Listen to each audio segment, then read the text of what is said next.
Okay, hi everybody. I think before I start my sharing, I'll give a short introduction of myself.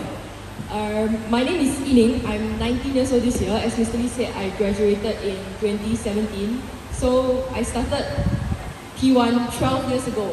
Yes, which is quite amazing to think about it.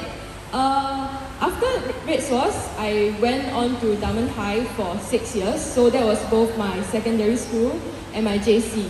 Yeah. And in Diamond High, this is kind of like a summary of what I did. I was 2 years class chairperson, 2 years CCA executive committee, and then I was nominated for the Lee Kuan Yew's All Rounders Award, and then Prime Minister's Book Prize as well. And then in Diamond High, I got the Outstanding Achievement Award, which is given to 1 out of 300 of my batchmates for excelling both academically and non-academically. And then for what I'll be doing afterwards, I'm going to the United States, the University of Chicago, to study biology on a full 4-year scholarship. Yeah, okay, I hear some chattering. So with all this in mind, how many of you feel like I got a really, really great PSLE score? Can raise your hands. Yeah, whatever your definition of great is. Yes, okay, I see some hands. But actually, my PSLE results collection day, I still remember it to this day, was one of the saddest moments in all of my RSS life. And there was only one time that I cried in front of all of my teachers and all of my classmates, and that day was PSLE results collection day. And not because I scored like super duper well, but because I did way below expectations. I didn't meet the cutoff for Diamond High. I didn't meet the target that I set for myself. My parents also set a target and I didn't meet that target. So it was just like, wow, what am I doing? Yeah. And I was really disappointed. Even though I already DSA'd into Diamond High, I felt really sad. I felt like I was quite useless. I was very sorry for all the effort that my parents, my teachers put in. And to sum up in our language, I felt like that day was a big L. Like, I'm going to a school with so many smart people that got in via the cutoff point, and will I be able to catch up with them? I feel like I wouldn't be able to catch up. I would be falling behind in class, I wouldn't score well, then I wouldn't be able to get good A-level results, then I wouldn't go to a good university, and so on and so forth. And I felt like my whole entire life was doomed. So that was a really scary and sad day for me. But no, never mind, they say people have different talents and skills, right? So maybe I'm not great at academics, but I can be great at leadership. So during my time in RSS, I was also a prefect, and I really loved being a prefect. Even though I live like a 30 minutes drive away from school, I remember I always like woke up early and I was on time for all of my morning duties at 7:30 a.m. I really love serving my friends, serving my teachers, and giving all my best to everything that we are planning. So after prefect, there is a exco prefect selection, and I was quite confident that I would get an exco prefect. So I went for the interview, I went through the whole process, and in the end, out of all of my friends that went for the exco selection, only 2 people weren't selected, and I was one of the 2. So that was another L moment. But I was like, okay, never mind, there'll be more opportunities in secondary school, right? So in secondary school, we don't have prefects, but we have a thing called student council, which is very similar to what prefects do, except that you are voted in via the school population vote. So your friends will vote for you and your teachers will vote for you based on your performance as an intern. So while I was serving as the student council intern, I also gave my best. With all the responsibilities I had, I did everything my seniors told me to do. I attended all the meetings, I contributed in the meetings. And during campaign season, I did my best trying to sell my ideas to the school, right? And on the day when the elections results came out, 40 over people ran for elections. Over 30 of them got in, so only 10 didn't get into student council. And guess what? I was part of the 10 that didn't get in. So that was another L moment. But I thought, okay, never mind. I might not be great at academics, I might not be great at leadership, but I can be great at my CCA, right? After all, I'm a DSA student. So my CCA is modern dance, and in my Sec 4 year, we got to participate in SYF, which is a really big thing because Sec 4 year is my last year in the CCA. I'll be graduating from the CCA soon, so I really wanted to do well for the SYF. But it was COVID year, so the CCA split into 2 teams. So there was Team A and there was Team B. And Everything both the two teams did was exactly the same. Same training schedule, same dance routine, same costume, same instructor. Even the number of people in each team was the same. The only difference was the people in the team. So I pushed for all the training sessions, I gave my best, and then on the day of the results, we found that only one team got distinction. So there's like a 50% chance of success for me because there's only two teams. But guess what? My team was the one that didn't get the distinction. So I keep being on this losing end of the slide every single time. Like at this point, I felt so devastated because every single thing I'm doing, I'm not great at it. I keep getting L's, other people keep getting the W's, and I was just like, what am I doing here? And I compare myself and I compare with other people, and I'm getting all the L's, right? That's me. But other people, they're getting W's all the way. Math Olympiad gold medalists, they are NSG champions, Sports Boy, Sports Girl Award, president of the student council, straight A's all the way, and then they are songs, but I'm stings. Like everything I'm doing, I'm struggling to do it well, I'm struggling to be great. And you see, this person that I introduced to all of you all at the start, at that point of time, I could not see myself becoming this person. I felt like greatness would never be me. Like this couldn't be me, but can be someone else, but not me. And how many of you all here feel that way? Like you look around in your class, in your CCA, and you think, oh, that person is great.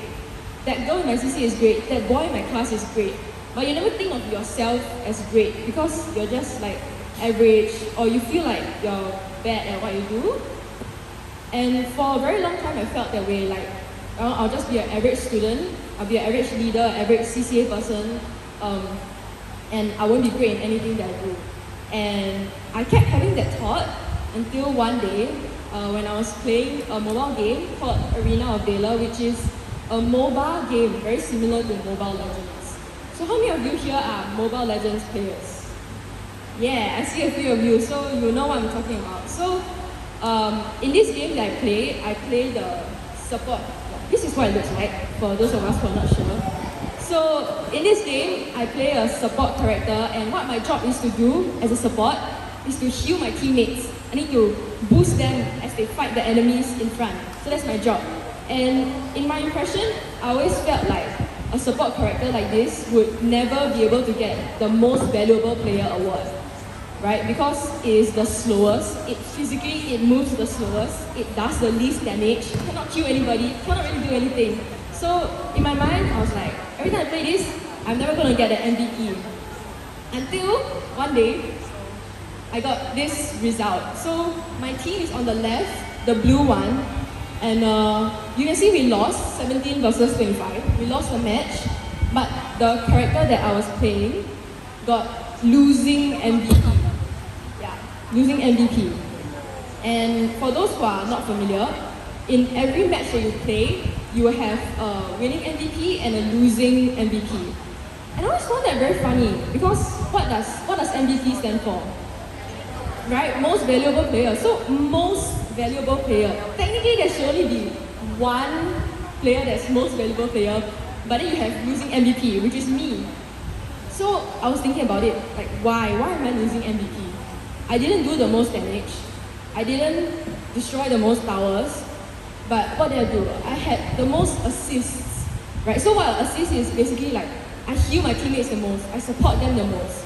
And that made me an MVP on my team. And then I realized, just because I'm playing a low damage character, a slow character, doesn't mean that my character is not great. And I had this wrong conception about what makes an MVP. An MVP doesn't necessarily have to be the fastest character, it doesn't have to be a character that deals the most damage. But even my lowly support character can be an MVP too. And because of this wrong conception, I felt that my character can never get MVP, which is not true. And I realized the same thing was happening in my life. I had the wrong conception about what is great. I always felt like greatness is about being the best, it's about being better than everyone else, it's about being top. But just because I'm not an expert prefect, just because I didn't win SRF, just because I I didn't score very high for PSLE, that doesn't make me any less great than all my friends. Because greatness is about being the best. It's not about, no, sorry. Greatness is not about being the best, but it's about being my best. And that's all that matters. Like in the game, the support character will never be as fast as the marksman, but it can still be the MVP if I do my best and heal my teammates. And just like in life, I might just be an ordinary prefect, but I can still give my best, serving my peers as a friend, respecting my teachers as a student, and that doesn't make me any less of a leader. And same thing in academics, I might just be a normal, average scoring student, but I can still give my best, paying attention in class, answering questions even though I'm not sure if the answer is correct, helping my friends with questions that we're both struggling in. And just because I'm not scoring 100 marks for math doesn't make me any less of a smart student. And same thing in CCA, I might just be an average dancer, just in the crowd, not the first line, not the side, but I still give my best warming up before every CCA. I give my best listening to what the teacher says, encouraging my friends when they improve, and just because I'm not having a spotlight position doesn't mean I'm any less of a great dancer. And that's because greatness is not defined by our position. You don't need to be a leader of 100 people to be great. You don't need to be scoring 100 for all your subjects to be great. You don't need to be a captain or team leader in your CCA to be great. Greatness is available to each and every single one of us in every single aspect of our lives. And that itself is the W mindset that we should all have. That greatness is not reserved for like 1% of the Singapore or 1% of the RSS population. There is no fixed number of people that can be great in this world. And all of us can be great if we choose to have the W mindset and we choose to be like a losing MVP and to understand that greatness is not about being the best, but it's about being your best. And that's all that matters. And just being able to do that is already considered great. Yes. So I hope all of y'all can remember this, even as you go through PSLE, which will be one of the many, many obstacles in your life. Whether PSLE is a L or W, whatever it is, take it with this mindset and it will bring you very far. Yeah. Thank you.